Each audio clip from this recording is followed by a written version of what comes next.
On small engines equipped with this style of fuel shutoff, the inlet valve disc can become damaged.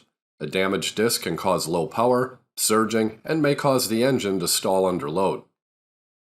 Let's take a look at how to replace this disc and the special tool required that you may not even know exists. Remove the carburetor panel and air filter base to access the fuel shutoff.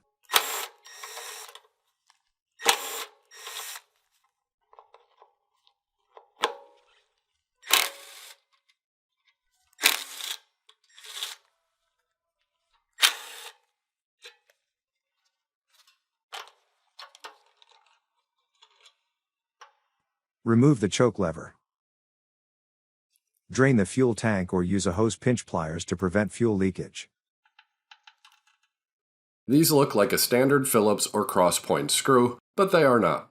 This is a Japanese industrialized standard screw, identified by the dimple on the screw head. Using a standard screwdriver is likely to damage it, like the one seen here, and like countless screws I've damaged before learning about JIS. JIS bits and screwdrivers can be purchased online, and in my experience, seem to work better on Phillips and cross-point screws too. Carefully remove the cover, spring, and lever.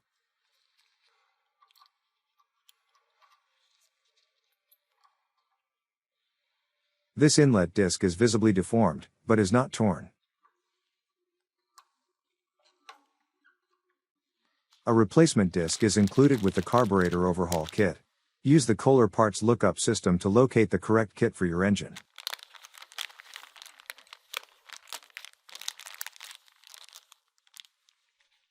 Install the new inlet disc. Apply a thin coat of silicone grease to the fuel valve lever before reinstalling.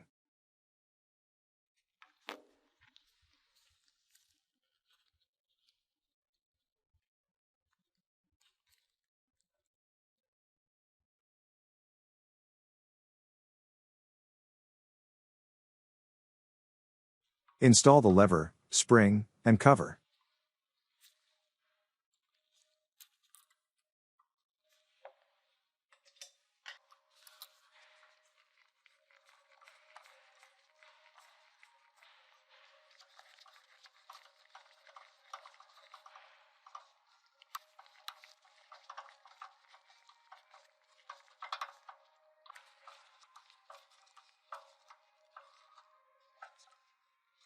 If the inlet disc was torn, inspect the fuel shutoff bowl for debris and clean as needed.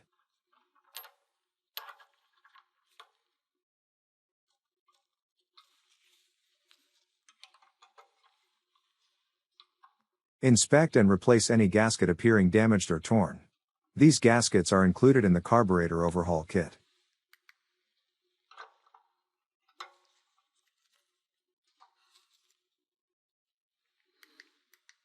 Install the choke lever.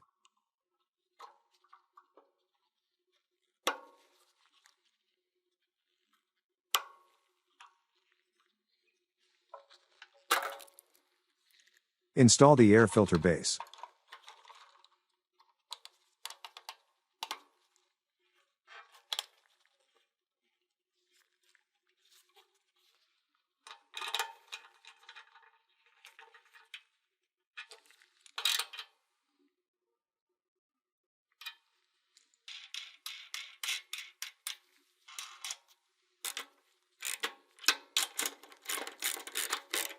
Install the carburetor panel.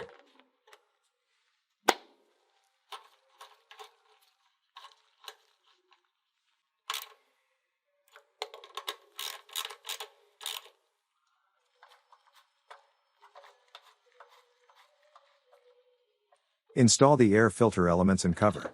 Inspect for leaks before returning to service.